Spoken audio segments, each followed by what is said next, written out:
feel like are we cutting out a lot? Like, are we having internet issues right now? Am I cutting out? Me? I don't know. I feel like we're No, all you cutting guys, out. you guys aren't cutting out on my end. Maybe it's we're just cutting me, out on your end, Jacob. No, you guys are fine on my end. Okay, it could just be me. I don't want to know. Get out of the call and come back in, maybe. Sure.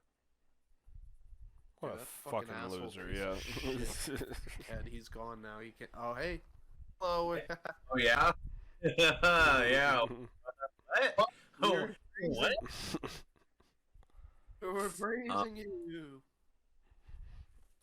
I have re-listened to episode 32 of the Buttery Males like so this 8 gonna be fucking podcast, times. It is, yeah, it is.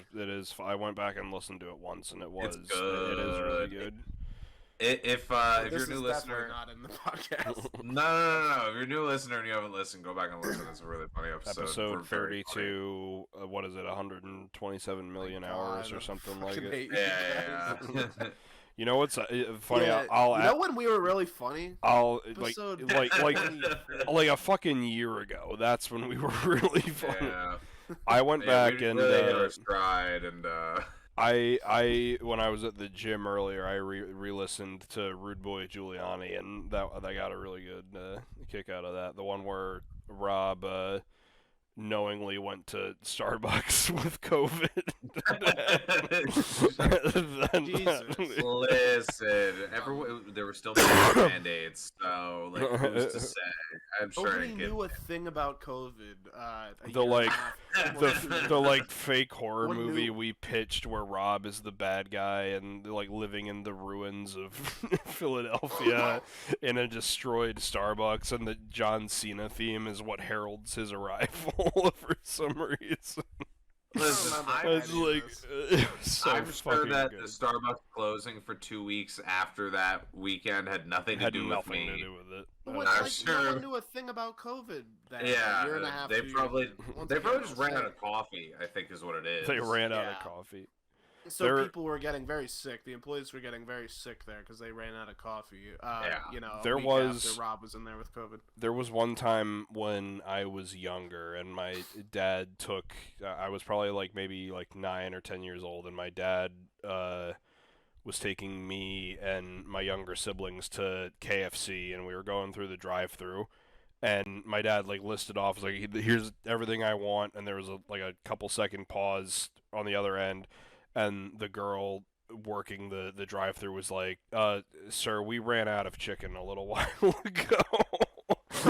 And my dad was like, what do you mean you ran out of chicken? And she was like, it's going to be at least 45 minutes until we can fill your order. And I was like, well, not I at the time, but I want to know what this situation was. Yeah, you run out of the thing that you're known for, and it's going to be a 45-minute wait.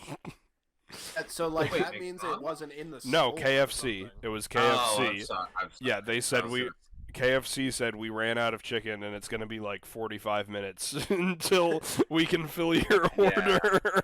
It's either they're waiting for their inventory to get dropped off by a truck, or they found. They're we're killing the chickens right now. Yeah. We're killing chickens back here. Or they found chicken that was behind a 6-foot. They're deep ice wall. In the freezer. They have to they have hair, hair blow dryers, and they're trying to thaw it really fast. And some of the more conspiratorial, employees were like, "This is the ice wall they were talking about." The Colonel's out back right now trying to scale the ice wall. Completely. Completely unrelated, but have you ever seen that amazing video where there's some asshole it was Burger King or McDonald's or something, some employee took an entire bag, a 25 pound bag of frozen nuggets, and plastic and all, just dumps the entire thing in the fryer, and the fryer, so but I saw an edit of it because for some reason the video was in black and white. It was like on someone's like Snap story. It was in black and white. They dump it in, and the fryer just immediately like bubbles over, and like oil goes everywhere. It triggers like the anti like fire like system, and then they I guess like in the original video, like the kid like flipped to like the front facing camera to like catch his reaction to like what he just did. But I saw an edit where it because the whole video was in black and white for some reason. I don't know why, but the kid when he flips the front facing camera, someone edited in Travis Scott's like apology for Astroworld video. And where he's like wiping his head and being like, "Ah, oh, god damn it." Like, it was, I don't know, it like kind of a funny apology video. Completely unrelated, but it made me think of that, and it was so funny. Man, shit really like that sucks that happened. Yeah, anyway. that sucks. The next concert's gonna be sick. Man, and he's just like it looks like he has a headache. It's like, oh god damn, my head hurts from this apology that I'm doing. I don't feel that bad actually. Yeah. This apology is really giving me a headache. That way, where people just look visibly like annoyed with the fact they had to do it. Sucks that those kids couldn't keep up with my rage. My rage. Yeah, my rage. I have bad opinions about Astroworld, obviously, so I'm not gonna share them. But Astroworld's really topical. Yeah. Well, that too. I mean, it's not. The moment has passed, but I think I shared my opinions about the tragedy. One thing we should share. It was really bad, and it's a shame that those people lost. I think if those people were like on more drugs, they would have been fine, actually. But welcome to the Buttery Males. Yeah, I was gonna say, that's one thing we should share is the intro to the podcast. I'm one of your hosts, Jacob Boyer. Seated on my lap is one of my other good friends and co-hosts, Jake Demansky. How are you doing, Jake? I'm good, and seated on my lap, last but not least, he likes being called a guest lately, but he's a fucking captain of this ship, a fucking man himself. Rob Morrissey. Hello, thank you for sharing my correct title as a guest, guest captain. Guest captain. Mm-hmm. Guys, what are we here to talk about today? It's been a hot minute. We took a little bit of a break. Took a hiatus, and it was like kind of at first like just taking a hiatus. We don't know what we're doing anymore. And then also it worked out perfect because Jacob and I got severely sick, both of us. So it just kind of lined up. I don't know what my deal was. I know I didn't have COVID, but I was just like out of yeah, you did have COVID, and I'm very sorry about that. But I was just out of commission for like 4 or 5 days. Like I could not speak without coughing or like sniffling like shit. And I was like, this is not going to be good ASMR for the podcast. So that's why people come to our podcast. Yeah. I wonder if you think there is like a sick person ASMR out there? Like, I'm sure there is. We've talked about this before. We've talked about this before. There is boyfriend roleplay. We just survived getting chased by a bear, and I'm trying to calm down your asthma attack ASMR. Yeah. If that exists, then there is definitely sick person sniffling ASMR. Yeah, I'm looking right now. Actually, you're looking it up. Yeah, I'm gonna look it up. ASMR, taking care of you when you're sick, taking care of you when you're sick, taking care of you when you're sick. It's all well. This is all like JOI, taking care of you when you're sick. This is all like people like I'm assuming being like, you're gonna feel better tomorrow. Like here, drink this tea. Like I'm trying to find like here, drink this tea. Here, drink this tea, and they do that shit where it's like an ice water, and they go like. Like at the little clinking of the glass. Getting me. Here's someone. Sick little dove ASMR, soft-spoken soup slurping and sniffles. Sniffles and cough drop. That sounds like a really weird kid's book. Soft-spoken soup and sniffle. Sniffles and cough drop. Soft-spoken, soup slurping, and sniffles. Soup yeah, we slurping could write that. sniffle. ASMR ear sniffing. All right, now I'm just getting back into the normal weird ASMR shit. Oh, here we go. ASMR roleplay. I'm sick, plus runny nose, plus rambling, sneezing, coughing, and whispering. I love how rambling is a part of this. And you know, while I have you here, like I'm having a fever dream right now. While I have you here, I need to share a couple opinions about the ice wall with you. It's really fucking crazy that they're not giving us the full story about the ice wall. 5 minutes until our food's ready. When I get sick, I just start giving wild conspiracy theories to whoever's taking care of me. The ocean's bottomless. bottomless. No one takes care of I me. don't know if you know this or not. The ocean is bottomless. There's no proof there's a bottom there. The Buttery Males told me. So, sick ramblings. Did you guys watch the Norm MacDonald? Oh my fucking god!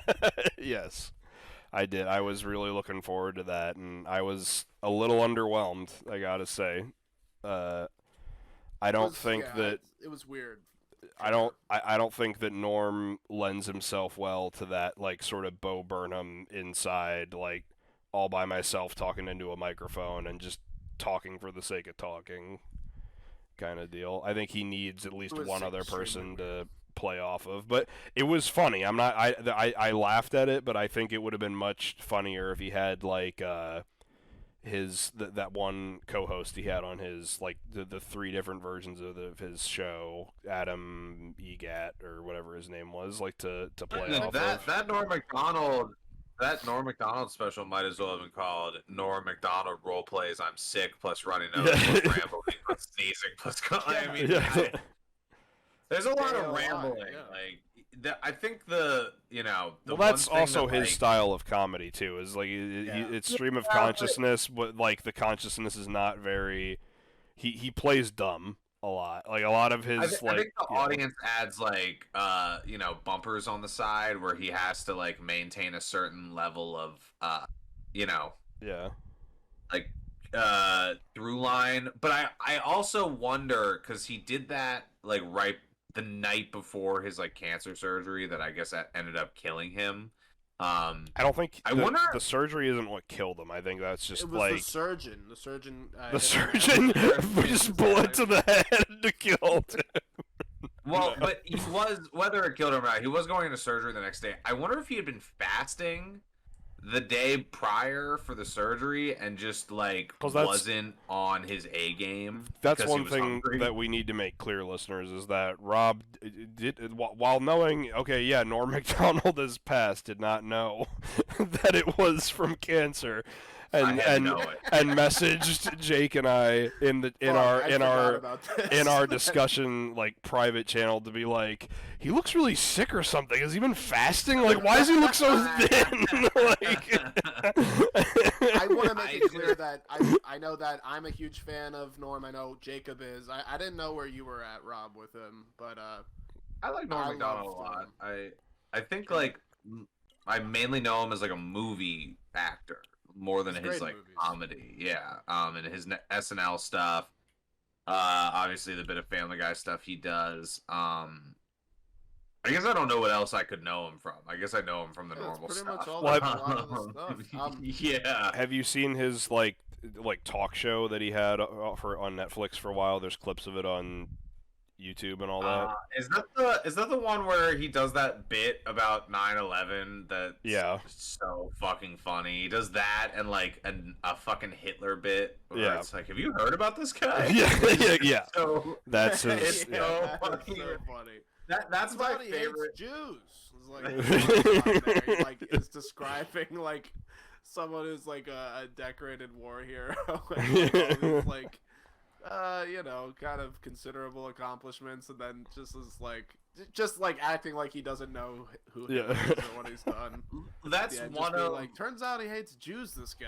That's one of my favorite like comedy bits anyone can do, is just taking like any major historical event and describing it in like really loose terms, and then just be like, Can you believe it? Yeah. Can you believe a holocaust of an entire group of people? Like, yeah. I gotta say about this special though, there's like, I think you said it, Rob, with like the audience being a buffer for especially Norm Macdonald. I think, like, I mean, and people talk about it all the time. Like his style of comedy, kind of like saying something to you and just staring directly at you to like gauge like, or like him just with a shit-eating grin on his face, like, you hear what I say to you? Like, and it's weird when it's over like a webcam because he is doing it still. Normally that would be for people like in an audience or something, so it is strange there. And I know you didn't listen to the people talk about him at the end, Rob, but like I think that was hard to sit through. Like that whole like last half hour where like that should have been its own, like those people should have been interviewed separately for like an hour long Norm Macdonald documentary. It just felt weird to be like, okay, now let's just talk about the special that we just saw. Like I hate Dave Chappelle, like, is what I realized watching the little bit of that I did, which I was like, oh, Dave Chappelle's a fucking idiot and like doesn't know how to speak. I really think Dave Chappelle's a retard, and I'm over the Dave Chappelle love from the internet and people in general. I like Dave Chappelle still, but I will say I listened to Conan O'Brien's podcast and like I've seen a lot of his clips and shit. I just got into listening to that this week. It's a really good podcast. Yeah, his podcast is great. And he's a funny guy, but the thing is, I've heard I've heard Conan O'Brien say the same things he said about Norm in that Netflix thing, like 6 different places where he's talked about Norm. So it's like nothing original he's had to say about Norm Macdonald, while stories like closer people to Norm, like Adam Sandler, were like actually, and David Spade, and like actually interesting. They hung out with him forever and even until the end, and like it was all new shit that Adam Sandler was saying, like all new like stories he had about Norm, and it was awesome. Like I don't know, they were truly friends, and I really like Adam Sandler a lot, and it's cool hearing that, but it's just so weird, like they're like, okay, we got you celebrities together talking about Norm now, and like that's why I'm like, this is weird. Conan O'Brien. Here, we got Norm's hat. We put Norm's hat in the background. Letterman felt like he was kind of leading whatever like discussion was supposed to be happening. Like he felt like he wasn't really contributing anything, and Molly Shannon just may as well have not been there. She like she said so little. Like little, but they were all like going over her, like nonstop. It felt like most of the time she was just like, yeah, oh, yeah. Like it's like me on this podcast. Like, yeah. It got to like I've often said you're the Molly Shannon of the Buttery. I know. It got to like 10 minutes into that discussion, and I was like, Molly, say something. And then she was like, she heard you. Yeah. I looked at her. Like. And then I'm like, Molly, just fucking say something. And then she's like, did you hear that dog bark in the background halfway through? And I was like, fucking Christ. But like, I love Norm, but this was weird. That's like my whole thing about this. I'm like, this is sad because we know he's on his way out here, and he did a really good job of, I feel like that's fucking anybody about it. To some extent, though, that's like on brand for him to like not have this like big like grandiose like, oh my god, like even though it's just him at a webcam, it's a masterpiece. It's kind of on brand for him to like as his last special be something that's just kind of like, oh, okay, that was awkward, and I don't quite know how to feel about that, and okay, now that's over. There's like a weird thing apparently towards the end of his life that just thought people didn't give a shit about him. Yeah. Like he felt like he was like on his way out, just like as a comedian in general, and it's sad because I don't think that was true, but I think him passing just made him like solidified like a legend. Like people who didn't really listened to his stuff, like definitely did. But I think there's like a quote of him saying like he was like supposed to go do a comedy show with like Chris Rock and like all these big names, and he didn't go, and like people were asking him why he didn't go. He was like he said something to the he said something like yeah, you know, like you know what the story of that gig would be is like Norm MacDonald was there and that's about it. Like, you know, everyone else like killed and was amazing, but like he just thought, yeah, like no one gives a shit about me anymore. I'm on my way out, so why would I like try and include myself in things like that? Which I don't think anything could be further from the truth, because like they reference it in that discussion, but like they talk about this. It's like a 15-minute long video of like the day before like we all went into lockdown, and he was at like some like comedy store or something in like Los Angeles, and he's just doing like riffing about the pandemic and coronavirus and all that, and it's some of the funniest shit I've ever heard. Like he talks about like death and like obviously a little foreboding, and he's like making jokes about religion and all that, and he says something like he's like, you know, like, the one thing we know is like we're all gonna die. We don't really quite know how we're gonna die. Well, I mean now we know, but like before, yeah, like.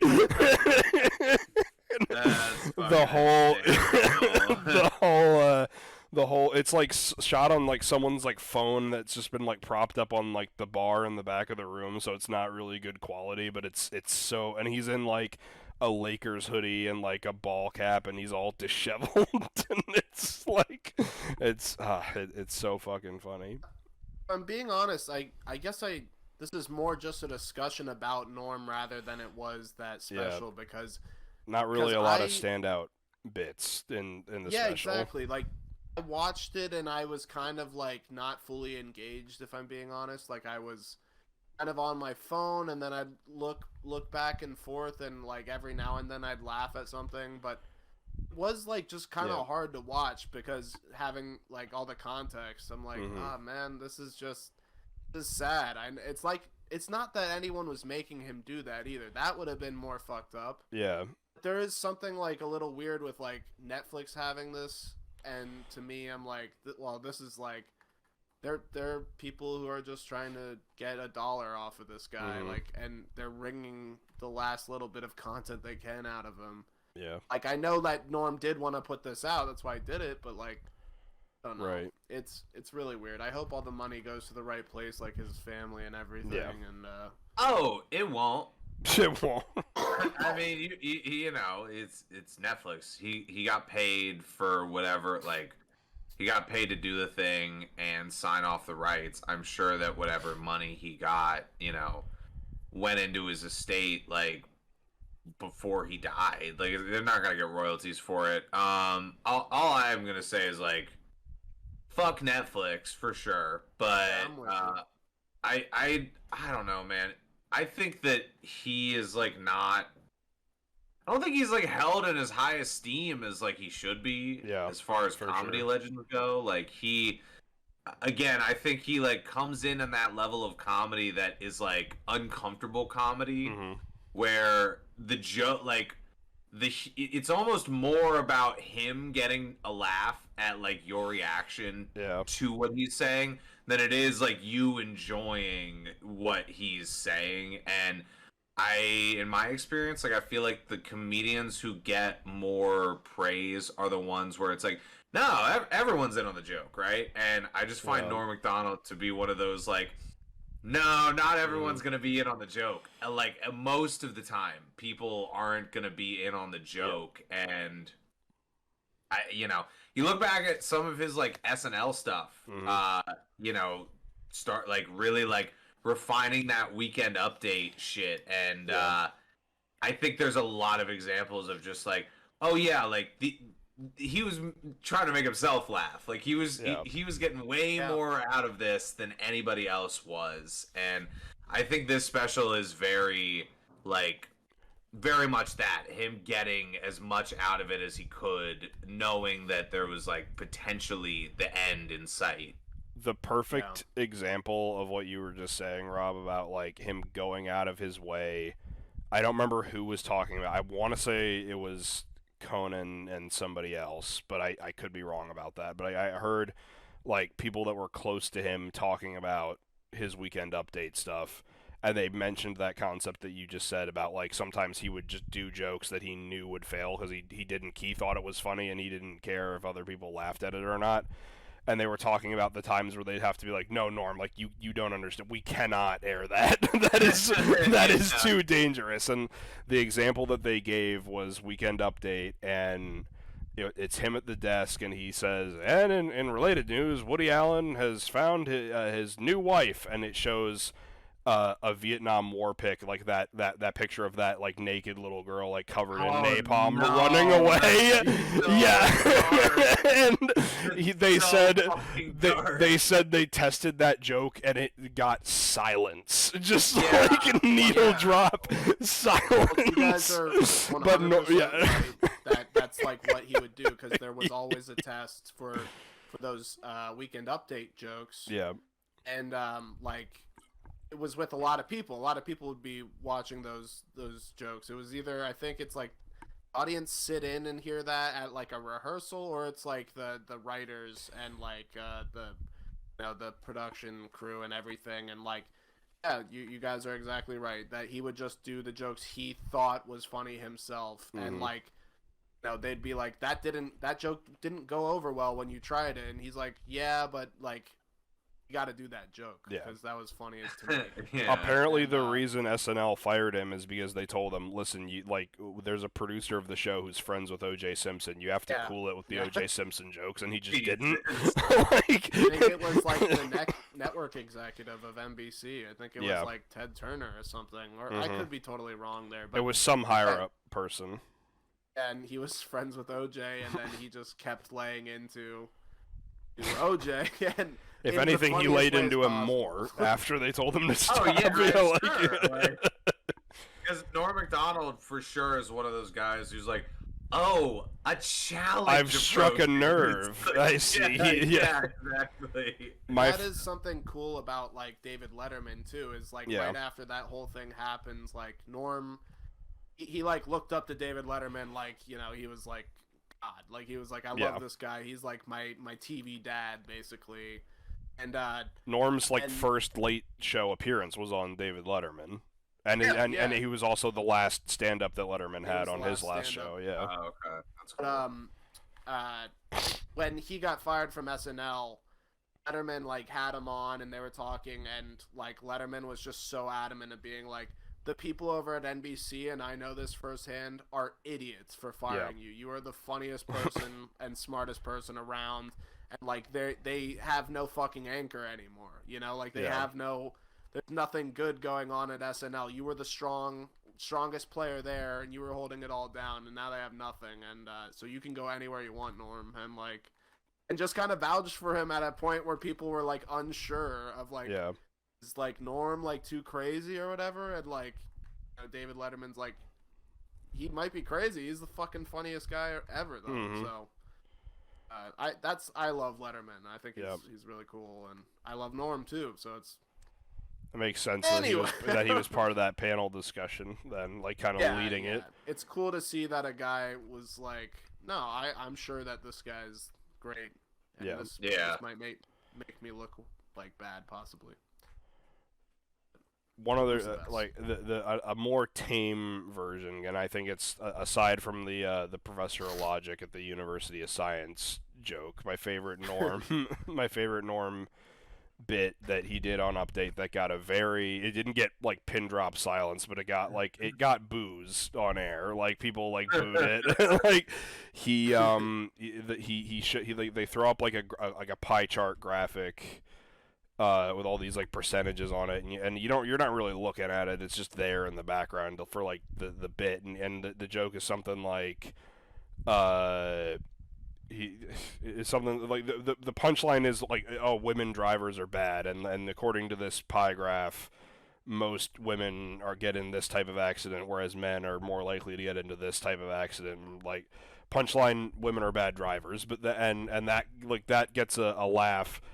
And like audience dies down. He goes, "It should be noted that if you take a look at the pie graph, the numbers behind me do not add up to 100% because the math was done by a woman." And everyone is like, "Oh, boo!" And then So like, ridiculous. well, but they start booing, and then he goes, "And for those of you who are booing that joke, it should be noted that that joke was written by a woman." And they laugh. They laugh, and he like looks right in the camera and goes, "Yeah, now you don't know what the hell to do." And then awkward pause. "I'm just kidding. We don't hire women." He moves on to the next joke. So That's that shit. That's like it's like so many layers deep into the multiverse. It's like so much further ahead. He's like Doctor Strange. He's like, thinking completely... 8 steps ahead of you. Yeah, you couldn't even like define to challenge this man is impossible. It really is. Like when he was on the View or whatever. Oh God, I think it was the View.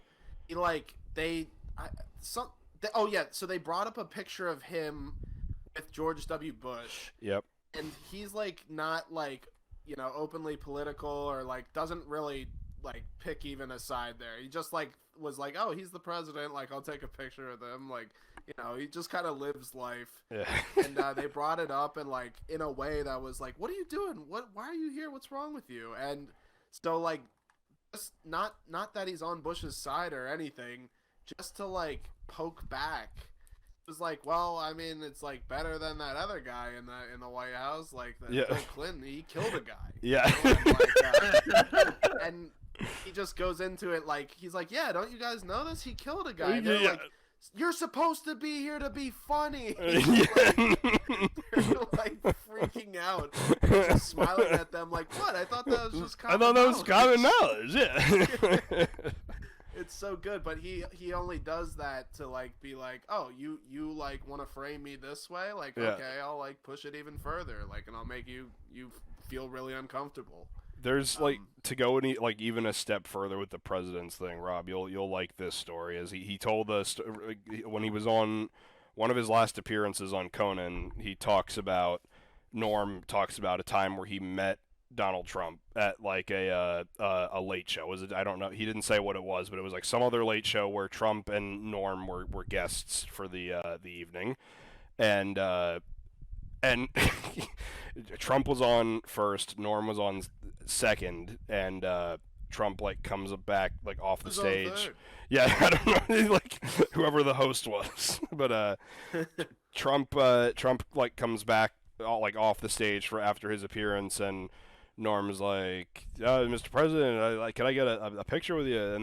And Trump's like, "Oh my God, it's you! You're great! Oh my, yeah, I love you! Of course, I'll do a picture with you! Yeah, oh my God!" And just give me 1 second. And then Trump like walks over to like his security detail, and they get in an elevator and leave. And Norm is just like, "What?" Like, he's like, "I'm sure he's gonna come back. I'll wait for my picture Donald with Trump." Yeah. Undefeated, 100% undefeated, by the way. Man, that's so weird. Yeah. I guess if like we want to wrap up this little bit of, you know, talking about Norm or whatever, love Norm. That last special was really weird and kind of hard for me because of the circumstances, and I just hate Netflix, so it felt even stranger. Yeah. So weird out of 10. I'll give it a weird out of 10. I liked it. It did not need that reaction thing at the end at all. Yeah, for sure. I think if they just cut that off and they uploaded the 45-50 minutes of him just doing jokes, that would have been fine enough. Like and that's not to say I don't think there's nothing. I don't think that's not to say there's nothing of value in that reaction like sort of discussion, but it's just weird to like have them like reference like it's just like if I want a reaction video, I'll go on YouTube. I would much rather hear like what Jake you mentioned earlier. I'd much rather hear Adam Sandler and David Spade talk about like different like behind the scenes stories they have of Norm rather than like you said have Conan say the same like 5 things he's always said about Norm and have Molly Shannon just kind of go yeah. And you know what, Rob, you like as I don't mind Dave Chappelle, but you are right. Like there is for Dave Chappelle, when he's talking about Norm, it does just feel like, what is Dave like stoned out of his fucking mind? Like when he's Well, I'm talking sure he about was. something? Like, Yeah. he's like, man, Norm just Norm made was me like feel like I he was- wasn't working while I was working. He's It's like, all yeah, right, that's whatever the good. fuck that means. That's cool, Dave. Yeah, I only watched the first like 5 minutes of that follow-up reaction thing, and just overall like 8 out of 10 for the special, because the special itself, like I watched it kind of doing other stuff in my apartment, but I ended up like rewinding a few times because he would just say something ridiculous that would make me start losing my shit from across the room. I'd be like, okay, I gotta rewind to see like where we were to get there, and it's like, oh, we wasn't even talking about anything that had to do with the shit he just said that really made me laugh. The bit where he's like, I don't 8 out want. of 10, fuck Dave Chappelle, like, you know, that's where I'm at with it. The bit where he's like, I don't want to suck my mom's tits is fucking hysterical. Dude. Yeah. So like, there is some really funny stuff in there. Maybe I should have watched it again before we recorded tonight, because there were a couple jokes I wanted to bring up that I thought I had written down somewhere and I can't find them. You but, referenced the one where he's talking about fair, like. we're not a good podcast. That's true. To be fair, You did Oh, the one about the women and like what do women do, what do men do. Yeah. Women create life. What do men do? Maybe go eat sour cream and onion chips. But women create life. It's so absurd. It's so strange. oh man. Well, Gone Norm, but not forgotten. Yeah, rip. I forgot about him. I remembered. I'm just kidding. I love Norm. Norm but not forgotten. Yeah. Okay.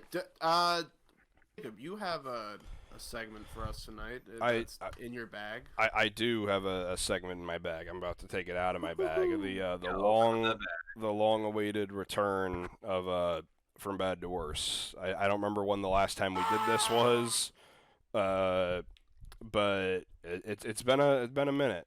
So this is a segment. Like 5 years. It's been like like 2-3 episodes. We talked about us doing this segment like 3 years prior to the podcast starting, and I was like, yeah, no, the people aren't ready for that. I'll give it like 5 years from now, and now it's finally incubate the idea, you know, give it some time to breathe, and then put it back in the incubator for another couple years. Yeah. So then once it's born, back in the incubator. How this keep it in that incubator. How this works is I'm gonna tell a story, and it's just gonna progressively get worse as it goes, and periodically we'll just interject our own thoughts and opinions. For the people in the story. You'll like the story. Oh yeah, like, the story will be good, but the people involved won't like it. Oh yeah. Well, namely, there's really only one person involved in this story who didn't didn't like it. I think everybody else will be able to find some enjoyment out of it. So, in keeping with the latest sort of trend of because this segment kind of started as more like, oh, here's a weird history story that not a lot of people know about, and then it kind of turned into more modern internet drama stuff. We're keeping with the modern trend, stepping away from the internet drama a little bit. We're gonna rewind to just last year, specifically October 29th, 2021. So there's this guy, okay? And oh, all right. He and his girlfriend, one of the things that they like to do is go to bookstores, shop around, like just kind of look at books. Is this really what it is? And they, at one such instance, the guy is like consulting his like Amazon wish list to like see if would this book be cheaper if I bought it online versus in the store.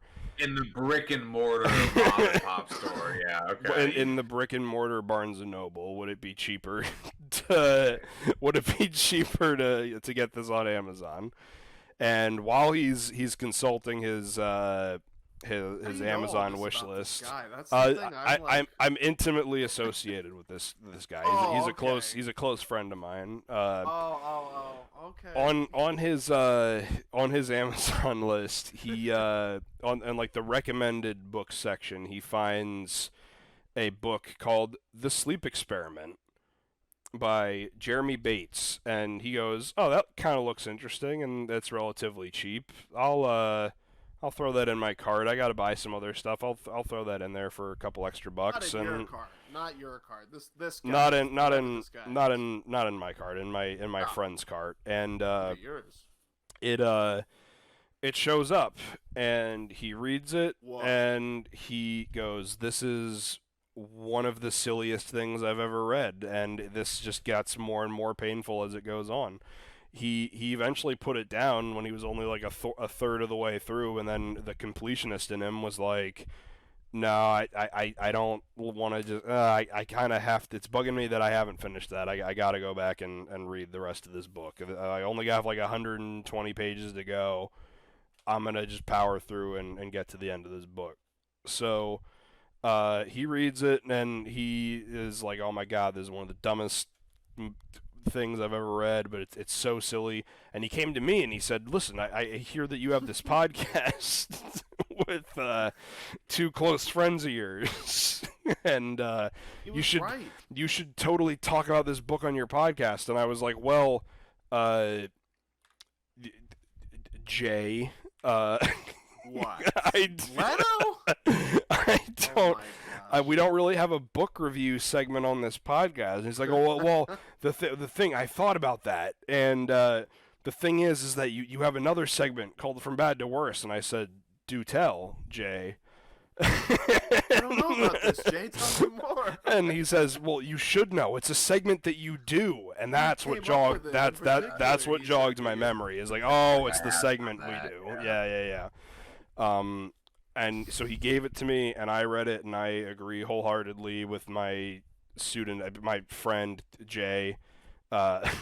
This book, I can't even show it because my background is blurring it. The Sleep Experiment by Jeremy Bates is one of the silliest books that I have ever read. The image on there just invokes fear, and it scared me right away.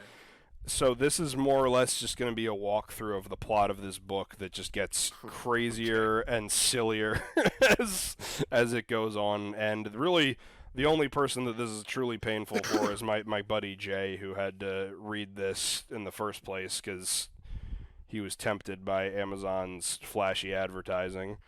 Bezos got so busy with his cars and yeah. And he paid for all those cars apparently with his stand-up money. He didn't touch his late night show money. He's never touched his late night show money. That's exactly true. The one thing believable. The one thing that I do want to say, because like I think we can all get behind the idea of like we all involve ourselves in creative endeavors. I mean, this podcast is a creative endeavor. So I've only read this guy's one book. I don't know that this is a testament to everything that he's ever written. He has consistently since 2012 written like 2 books a year. So this guy has quite the catalog. He's up there with the greats like Janet Ivanovich. Yeah. And, this is Dean Koontz. According to his Wikipedia, this is the last book that he has published. He hasn't published anything since 2019. I don't know if that's like what the deal with that is, but this is, to my knowledge, the last thing that he's published. We've talked about this book briefly on the podcast before, namely the fact, again, like we all involve ourselves in creative endeavors. I don't want to say like, oh my God, this guy's a hack. Like, they're like, he can't do anything good. Like, because I truly don't know. This is the only thing I've ever read of his, and I just thought it was dumb and didn't like it. The one thing that you may remember us talking about is there's an afterword at the end of the book that, and again, on the printed physical copy of the book that I'm holding, people who are not watching the video version of the podcast, the afterward says, "Thank you for taking the time to read the book. If you enjoyed it, a brief review would be hugely appreciated. You can click straight to the review page here." Yeah, that's right. Oh yeah, I do remember that. I remember a few other details about the story that are hilarious. You can click. Like this guy gets all the women always. Exactly. So so our book, I'm gonna skip the prologue because the prologue spoils a good bit of the ending. So the that's hilarious in itself. The prologue gives away the ending. Basically. Well, not all of it. It gives away, like, it gives you like, okay, so this is where this whole situation is building towards. Okay. But it centers around this guy, Dr. Roy Wallace, and I want to say Dr. Roy Wallace because everyone calls him Dr. Roy Wallace in this book. People, even like people who have like in a situation where they're like, just call him by his first name. Just say Roy. People will be like, "Oh, you're Roy Wallace. Hey, Roy Wallace, how's it going? Oh, look, it's Dr. Roy Wallace." People are just constantly doing he's such dropping a good doctor. his full name. Smart, and he's so smart, highly respected by everybody. He's so sexy and smart. That's basically how the first chapter starts, by the way, which also the way that this book is structured. We go, actually, can I just read off the table of contents if there even is one? Because like there's no like rhyme or reason to how these chapters are formatted. We go prologue, and then no like number or anything. Last day of instruction, 6 months earlier, and then from there the next section, day 1. And that's like the only like time where there's like any sort of consistency. But then like 2/3 of the way through the book, it does away with the whole like separating things by days, and it just like one of the last chapters is like almost like 70-80 pages long because it's all over the course of one day. But it's formatted so weirdly. That's really good writing. Yeah. But how funny would it be? How funny would it be if this guy like just didn't know how to write so much so that it was like bouncing back and forth between like screenplay writing and format and prose, yeah. Like sometimes it's like interior cafe. Like I look right at the camera, it's a close up shot. So and then like totally does away with that and comes back in. Like a character is in the middle of a quote and then it just says we push in on a close up and they're like, "Sir, what?" Yeah. I speak right to the camera. So the first chapter is good old Dr. Roy Wallace talking to a psychology class. Young Taika Waititi. Yeah, young Taika Waititi.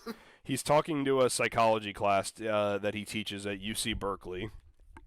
And he goes to UCB there almost. He's a professor at UC Berkeley, and he's a doctor at UC Berkeley, and he opens his lecture with, "Why do we sleep?" Oh, prolonged silence. It goes on just shit. Yeah.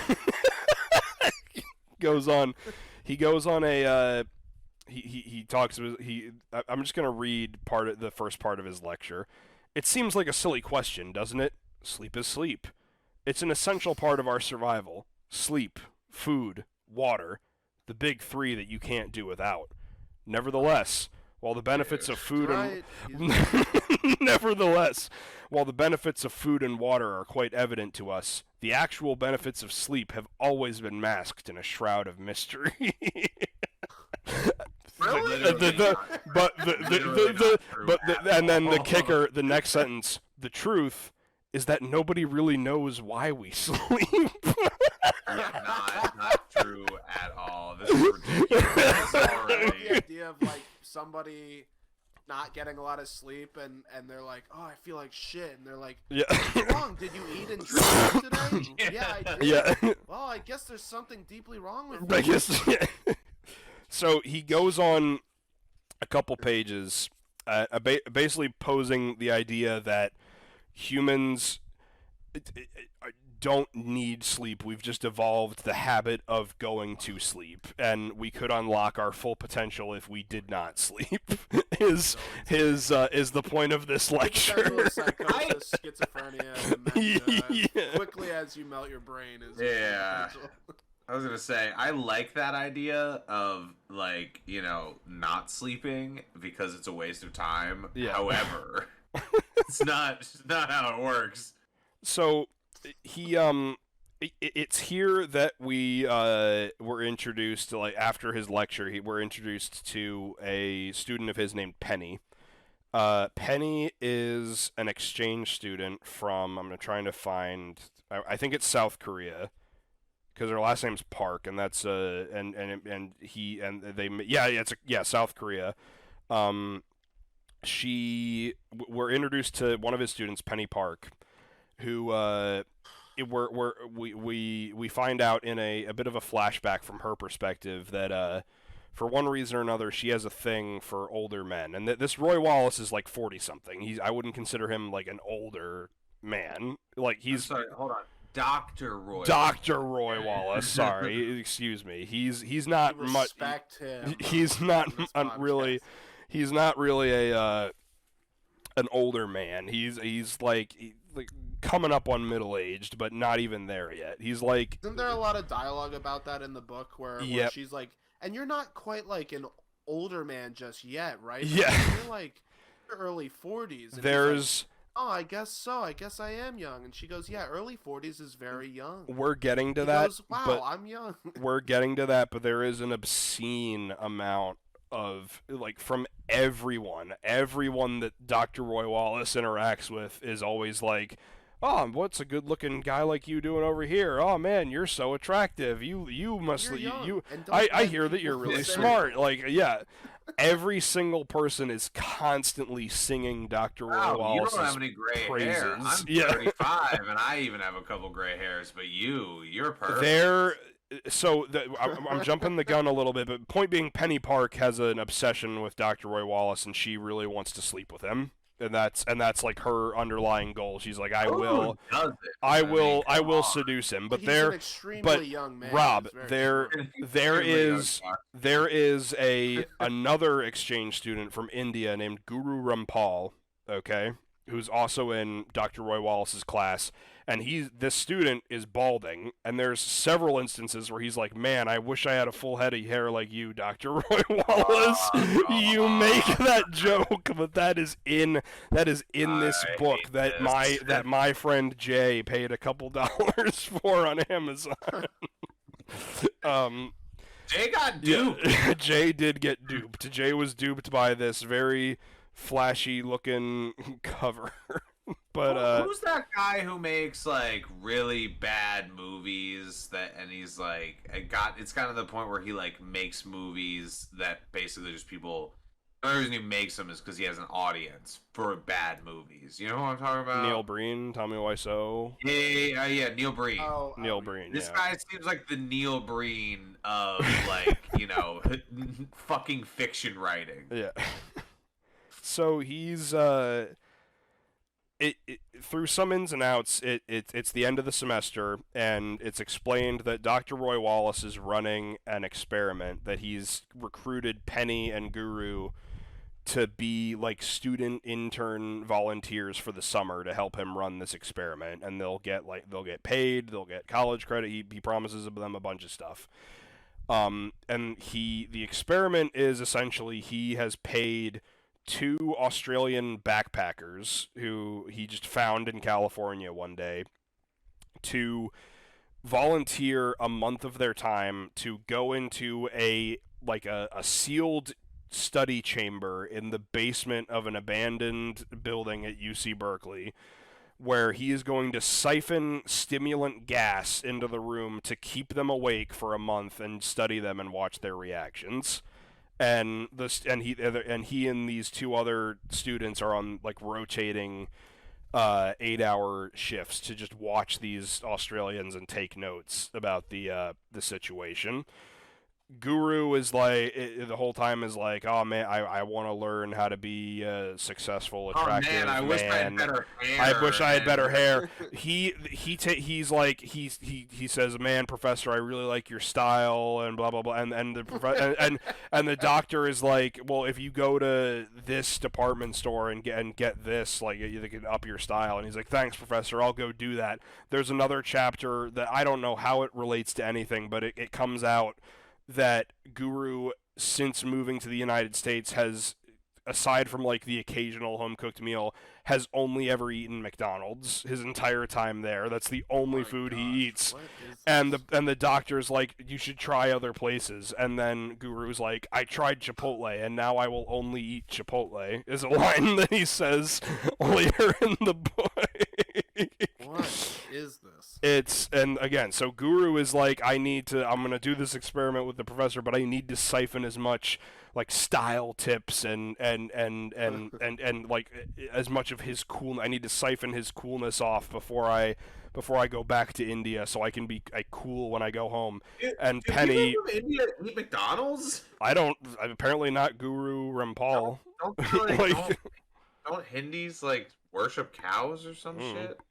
They make it. There's a lot of racist jokes in the book, and I wouldn't be surprised if that comes up at some point. Yeah, so uncultured. Like for all we know, this guy who wrote this book could have meant this guy was from like a Native American tribe, and he was just like he's from India. So that's Guru's thing, and Penny the whole time is like, yeah, I'm gonna do this experiment for like money and college credit, but really the only thing I want is I want to seduce Dr. Roy Wallace before the end of this month. And Dr. Roy Wallace has he has ulterior motives with the experiment, but that we won't get to until the end. But he's like, I can't wait to see if everything is if my hypothesis is true. If it is, it'll change the world. And all the while, whenever he's not on shift, he is juggling two women. Like he's dating one of them, but sleeping with another, and there's like two back and forths towards the beginning where the girlfriend is like, again, you went and slept with her again, and he's like, no, baby, I only love you, nobody else. Oh my god, like everyone wants to get in this professor's pants in this book, and so that's the other thing that we may have mentioned on the podcast people may before. say 40 is old, but it's not, babe. Like, okay, thanks again. You want to know how I look this? You want to know how I look this good at 40? Is because I don't sleep. That's my secret. But when I hear this guy's hypothesis, like he's like, if my calculations are correct, if they don't sleep, one of them will turn into an angel. What?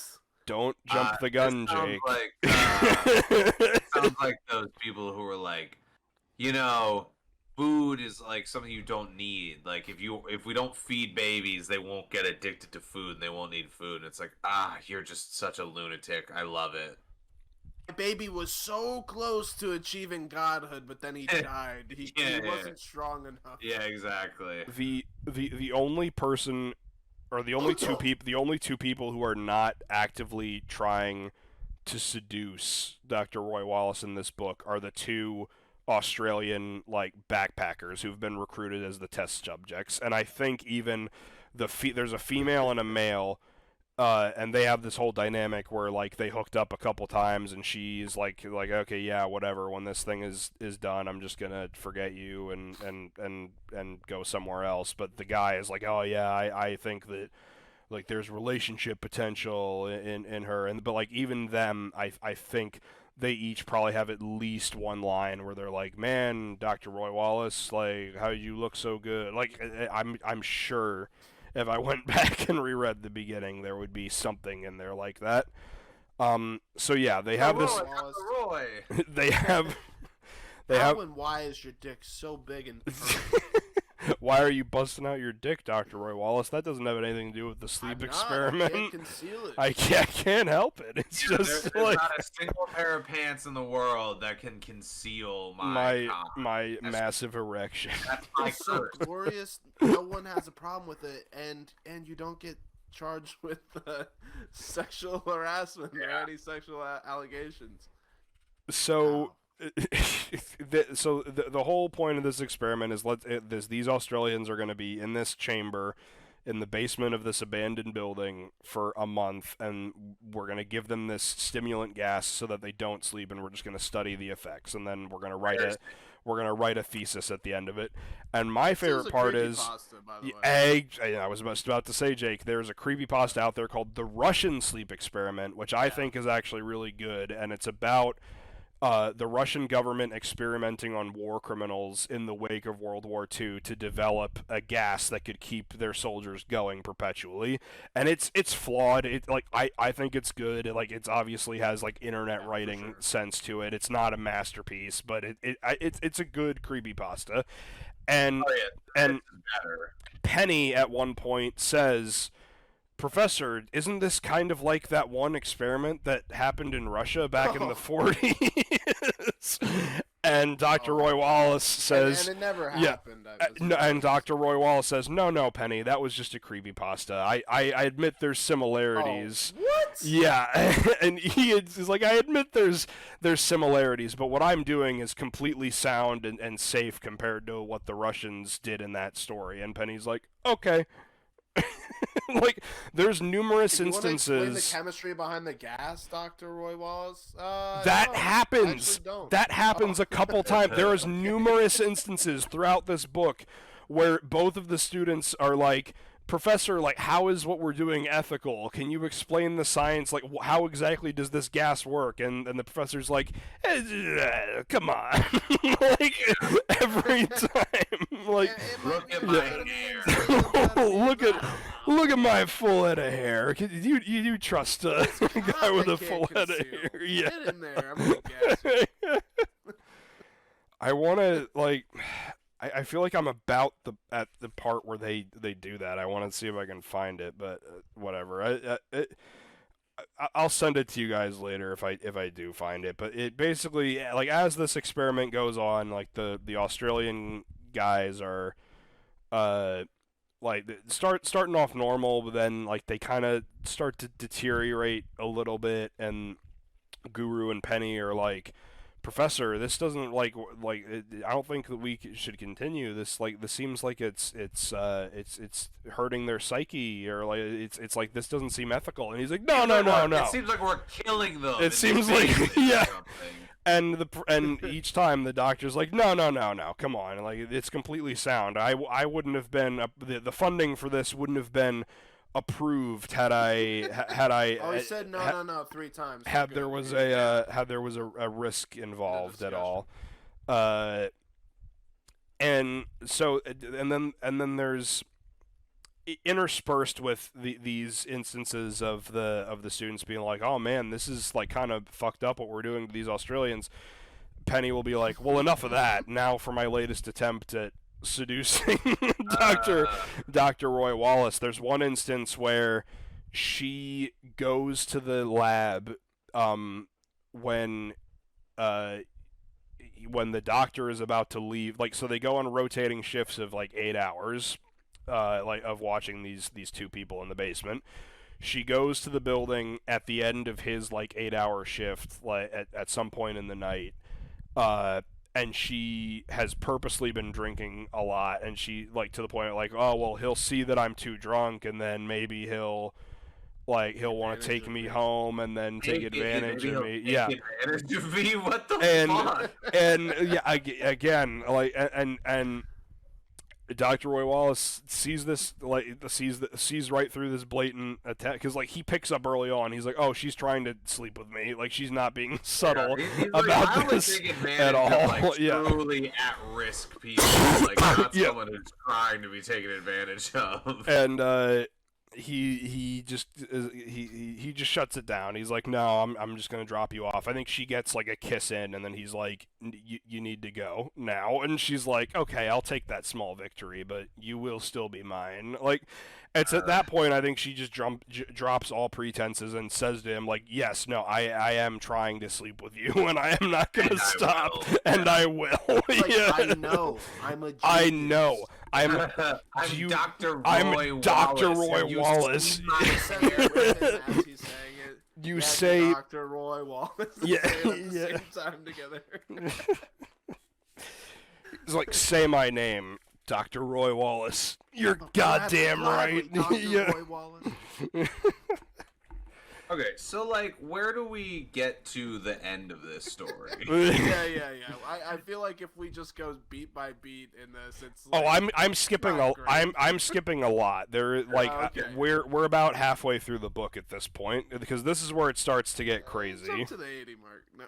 This is where it starts to get a little insane.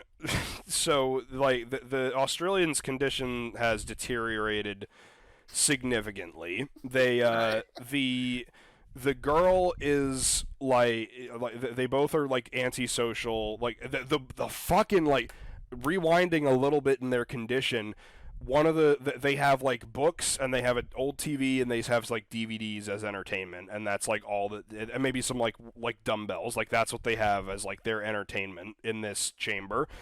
And at one point, the girl like focuses on the books. She just reads a lot. The guy is like just constantly watching something on TV, and they start fighting about like, why do you always have to have the TV on?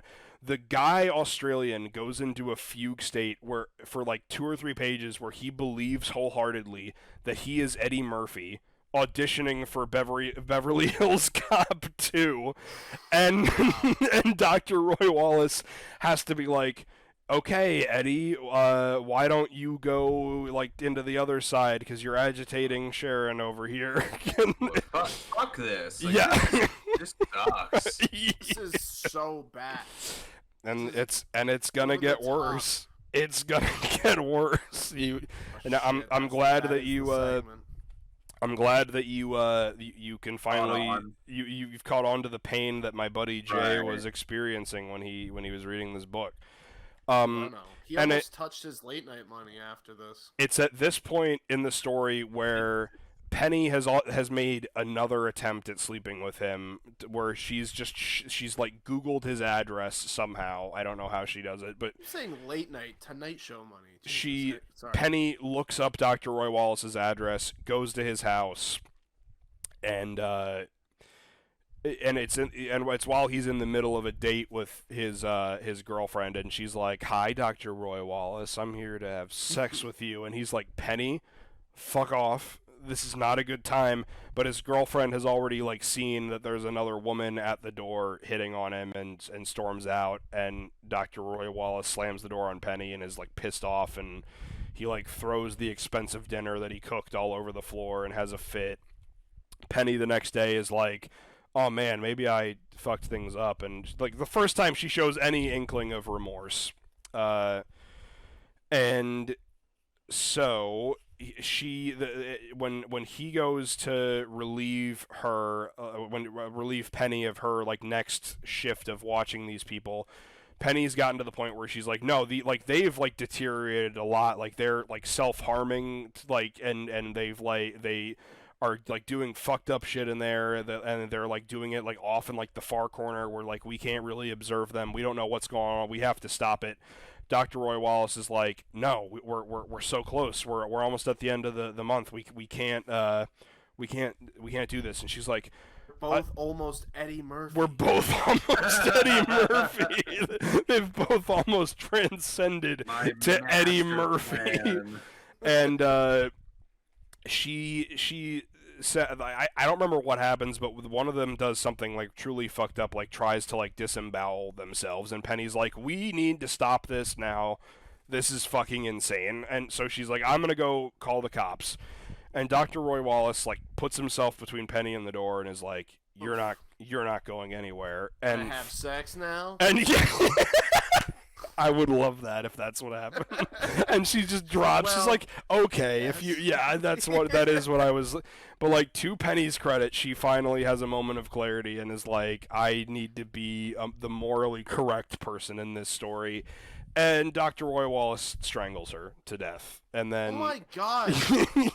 and then, to conceal the evidence, waits until it's the middle of the night, drives her body up to like some like nearby mountain range, walks like a couple miles into the woods in like dress shirt and pants, like attire, like professor attire, like a couple miles into the woods, like hauling her body over his shoulder, cuts off her head, buries her body, and then throws her head into a lake, and somehow is not seen by anybody in this process. And then when Guru shows up and is like, oh, where's Penny? I thought I was supposed to be relieving Penny. He goes, oh, I had to dismiss her from the experiment. And Guru is just like, okay, and doesn't question it at all.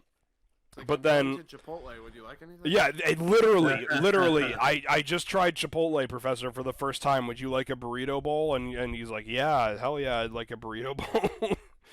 Penny was really fond of you, sir, and I know she was also fond of Chipotle, and was going to get us all food, but since you dismissed her, well, be another time. I guess we'll have to share this extra bowl over candlelight. So it basically, and then, but Guru starts to reciprocate a lot of the same things that Penny was thinking of, like, this is fucked up that we're having this experiment.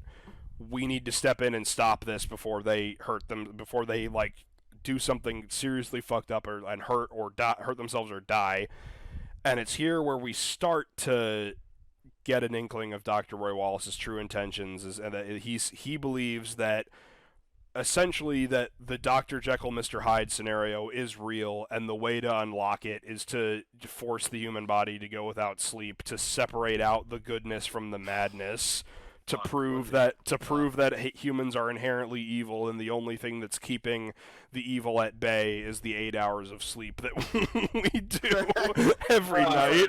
When people are crabby, it's pure evil. Exactly. And he goes through this long speech of like trying to convince Guru, like, hey, listen, we will get them help, but we need to finish this experiment first. Like, you have my word, we'll get them help.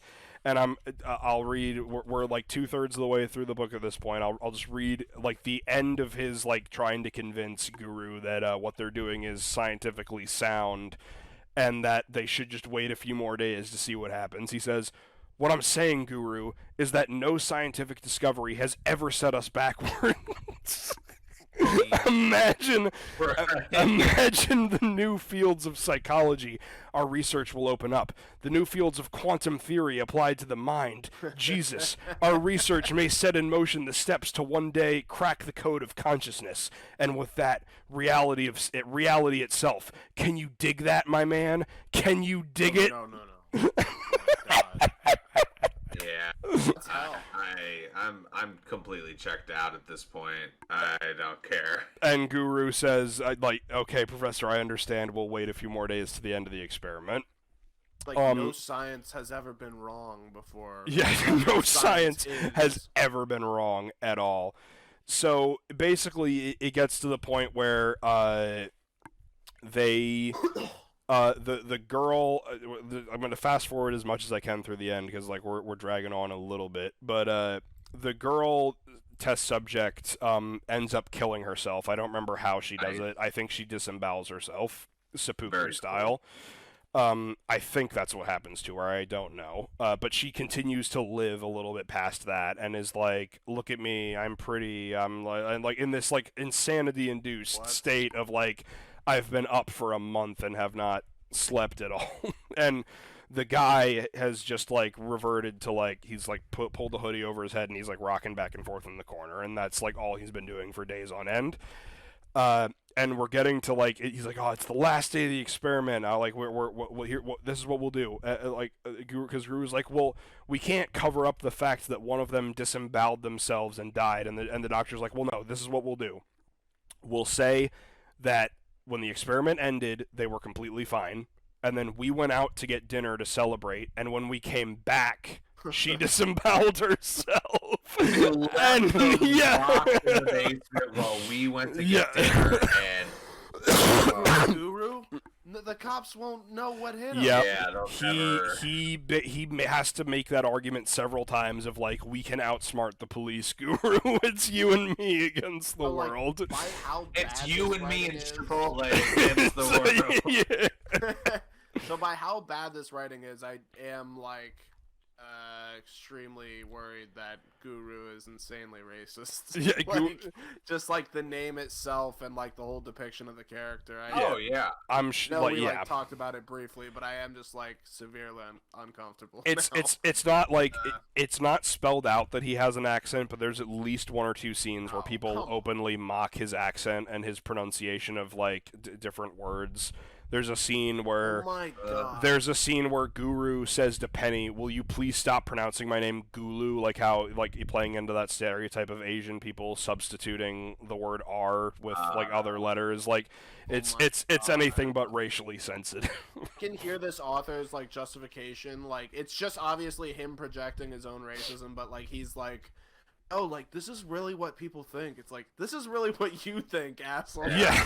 Like, you're fucked up. So, basically, so the experiment ends, the experiment is like within hours of ending. Like, it's in the final stages. Like, they're still running some experiments on the dude that's left. And the girlfriend of Dr. Roy Wallace is like, you know what? I feel bad that I stormed out on him the one day that like girl showed up. Like maybe there was a misunderstanding. I should like make him dinner and bring it to the experiment to like show my like good faith in him. She shows up and sees this horrific bloodbath in this like chamber that has like windows everywhere that they've built, and is like, oh my god, what the hell happened? And then he has to explain to her like, this is what we're gonna tell them, like the same thing that he told Guru. It's me and Guru against the world. Okay? He explains like the same thing of like, we'll all go out and celebrate, and then we'll just tell the police that she died while we were out celebrating. And the girlfriend is like, no, we're not going to do that. And I forget how exactly he does it, but he subdues her. I think he like punches her and knocks her out. I think it's as simple as that. Oh, it's just one of his many abilities. Yeah. He just stares at her and she like falls over. So he's a genius. he knocks her out and like he's 40, he's really young. He knocks her out and ties her up, and then when she wakes up, like does his whole thing of like explaining the Dr. Jekyll, Mr. Hyde theory again to her. So like we've had to read like him explaining two different things twice to two different people within the span of like 30 pages, which is super fucking irritating. So they end the experiment, he turns off the gas, he goes into the room to like do a final like once over on the guy. He like lifts the guy's hoodie off and it's revealed that the Australian dude who's still alive has somehow like skinned his entire like face and head and is still alive and is like, I need the gas, turn the gas back on. And this is the Russian experiment creepypasta. Exactly. Like, he just heard it and was like, "Oh, that's cool. I think I'm really smart and I could. I could self-insert myself into here." Yeah. Let me just put myself in here and make fun of Indian people. I don't like them. And women, it turns out. The Australian guy ends up attacking Dr. Roy Wallace, and Dr. Roy Wallace injects him with like this paralytic drug to like knock him out or like. It came up with on the spot, like render him like unconscious, like enough to restrain him, and they hook an EEG like up to MacGyver. him. He did it with the materials around him. Dr. Roy Wallace hooks up an EEG to the Australian for like the last thing and is like, look at his brain waves. If you look here, you'll see the normal pattern, but underneath it, there's a sub pattern, and that's what I was trying to prove, that there's evil spirits within all of us that have their own separate wavelength of their brain, and the only way we can unlock it is by making people not sleep. Like, there's demons living inside all of us, and the Guru making me dumber. And this is so stupid. And Guru is like, oh my god, Professor, that's cool, but like I'm still worried the police are gonna come get us. And And Professor, I was on the like straight and narrow path to being a successful doctor who was way smarter than you, and I got wrapped up in all your bullshit because I wanted to fuck you, and this sucks now. For the girl love Chipotle, and you have such great hair. And the girlfriend. You're so young. What are you? 29? No, I'm actually 40. Oh. The girlfriend pulls the classic the girlfriend pulls the classic like, oh man, now that I see what you're talking about, Roy, you're right. I won't go to the police, just untie me. Like, I'm so like, and so of course she gets untied and instantly makes a break for it. We go on this like long chase sequence where Dr. Roy Wallace is chasing Brooke down. There's like several instances throughout this chase where he has her cornered and she's like, okay, I won't go to the police. And then the moment he's like, okay, now come with me, she makes another break for it. This happens like 3 times. Let's just not. Yeah. We get it. The book sucks. Yeah. We are almost at the end. We're almost at the end. What is the fucking end? This is almost the end. So what ends up tell us the end. What ends up happening is that during this chase scene, Guru has a moment of clarity and says, you know what, no, I do need to call the police because this is fucked up. He calls the police and says, I think all he says is there's been a murder at this building and we need police out here, and hangs up. And then Roy Wallace comes back and is like, okay, Guru, like I captured her. All we have to do is like convince her to be quiet, and you and I are going to be quiet and everything's going to be good. And he's like, well, I've already called the police, Professor. And Roy Wallace freaks the fuck out. Australian guy shoots back up alive and does this like speech of like, I am the madness that has been locked away within all humans. Yeah, exactly. And then oh my God, so the horrible. Australian guy ends up chasing all 3 of them outside. The girl, I think he manages to kill Guru, like jumps on top of Guru, rips his throat out. Girlfriend and Dr. Roy Wallace make it outside in like a rainstorm, and like a campus security guard is like, oh, what's going on? Are you guys okay? He gets killed by the fucking Australian guy. Roy Wallace like runs over the Australian guy with his car several times, kills him. In the process of like this like car chase that's happening in a parking lot, the girlfriend gets knocked unconscious again.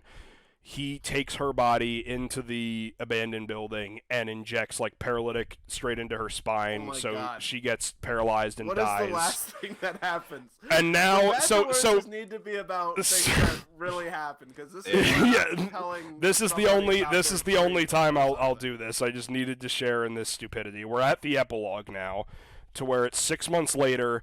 And there's a national court case going on of like, is Dr. Roy Wallace insane? Is he like at fault for all these people dying? Because he spun the story of the test subject broke down and killed everybody, and I'm the one who killed him. I saved the day. So there's this whole national thing of like, is Dr. Roy Wallace a genius, and should the benefits of his experiment outweigh the the fact that he killed multiple people during this experiment? They go on this like the whole like thing of like the morals of science, and the jury ultimately finds him not guilty, and he gets to go home scot-free. And during his car ride home, he's like, I'm the greatest scientist who's ever lived. And that's in the prologue. They kind of spoil. He does a press conference being like, we found out that we don't need sleep anymore, and even though all these people died, I'm a genius. Like, that's why I didn't say the prologue in the beginning. He gets home to his apartment, and the older brother of the girlfriend that he murdered has broken in and is like, you're about to get some of your own medicine, Doc, and like does the same thing, like injects paralytic shit into Dr. Roy Wallace's neck, so he'll be paralyzed and suffocate to death. Everyone knows where to get this stuff. Exactly, everyone just knows how to get it. He's the greatest actor of all time. And the last little thing that I'll as he's the last paragraph is the brother says, "Good night, Doc. Sleep tight." And Dr. Roy Wallace's last words, which almost made the whole thing worth it, are, I am the madness, and everyone I am he says, you can't do this to me. I'm Dr. Roy Wallace. I'm famous now. And then the older brother says, just go to sleep, Doc, and that's how it ends. And then the very next... Then actually the last line is Guru comes in and he goes, does anyone want some Chipotle? Yeah. So yeah, that was the sleep experiment. The true from bad to worse that my friend Jay lived through, and I thought would be funny to share with you guys, but it sounds like it was more like it was just painful rather than funny. It was. Yeah, I am sorry that you read that book. I'm sorry that you took the time to read Well, I only skimmed it. I got most of my notes from my buddy whoever Jay. the fuck read it. Yeah. And again, I have not read any of Jeremy Bates's other material. He could have some bangers out there for all I know. No, I doubt it. Yeah, no, I don't think so at all. It's like impossible. I wholeheartedly hope that he does get better, or at the very least, if I do ever decide to read one of his books again, that it will be better than this one. Why would you read another one? What is I don't know. with you? My whole thing is like, if someone came up to me and was like, "Dude, you're fucking that one. I listened to one episode of your podcast and it fucking sucked." I'd be like, "Okay, well, maybe if listen to this one. Yeah, listen to this one." Yeah, I don't know. Like I said, we all kind of do creative stuff, and I feel like I kind of like to be of the mindset of saying that. I defending this fucking guy. I like to be of the mindset of, well, okay, if something I did wasn't for you or you didn't like it, hopefully the next one is something you'll like. So you're better than this guy. You have an Emmy. You can give up on this fucking piece of shit guy. Some people just miss the mark so badly that they're irredeemable. So I hope he has his redemption. I think we all like a redemption arc. I hope that he has. Never hear about this guy again. Yeah. Well, because think about how funny it would be if he does write the next like American classic, and then people shut up. Shut up. But Shut your mouth. think about how funny would it be. Think about how funny would it be if that does happen, and then people go digging in his past catalog and find this, and are like, how did the same person write this? And then they find our podcast as a result of it, and then we get to have him on as a guest. So to be like, so we'll be dead. Yeah. Okay? At this rate, we'll all be dead. So it won't matter. I'm playing 8D chess here. I'm doing a 2 Norm out of 10. MacDonald. I'm doing a Norm MacDonald, like thinking like 8 steps ahead. Where like, I gave a trashy, like I talked about how awful this book is, but maybe one day it leads to us having him on as on the podcast to defend himself. It's not one of our rods in the fire here. The book is a 2 out of 10. This podcast has been a 2 out of 10. I am a 2 out of 10 now. Maybe we'll wrap it up now. Yeah. Wow. Yeah. Yeah. This has been another episode of the Buttery Males podcast. Tell your friends about us. Tell your friends about us. Check out the Instagram. Check us out on Spotify, YouTube. Check us out on Twitter, maybe. Fucking anywhere you can find shit that makes you forget about reality, you can find us. Maybe even TikTok soon. Maybe we'll get in on giving kids mental illness through our TikToks. So yeah, look for us there. Cool. Anything else, guys? I got nothing. No plugs. Watch this podcast. Yeah, the Watchless podcast, that's going to be coming back real soon. I have some episodes that I'm hopefully going to be shooting in the next couple weeks, and those will be coming out shortly thereafter. One of which, it's funny, we talked about Adam Sandler early on. I have a buddy who worked on Adam Sandler's most recent thing for Netflix, The Hustle. He's been a previous guest of the Watchless podcast, Josh Fleischer. He's an amazing guy. He's been doing a shit ton of stuff for like Netflix and Hulu out in like the Philly area. Like, awesome guy. He's gonna have a lot of fun stories to talk about, like the behind the scenes of Hustle and all that. Hopefully some crazy Adam Sandler stories. We'll see what happens.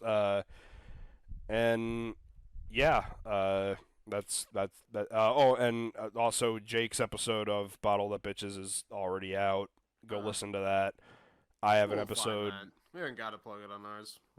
Well, my episode will be coming out sometime soon. I think Rob is gonna do an episode with them at some point. in the near future. We'll see what happens. Yeah, maybe. Alrighty, Roo. Yeah. Well, have a Sleep good tight, everybody. whatever, guys. Sleep. Yeah, Yes. I'm super tired. Sleep tight. Bye, everyone.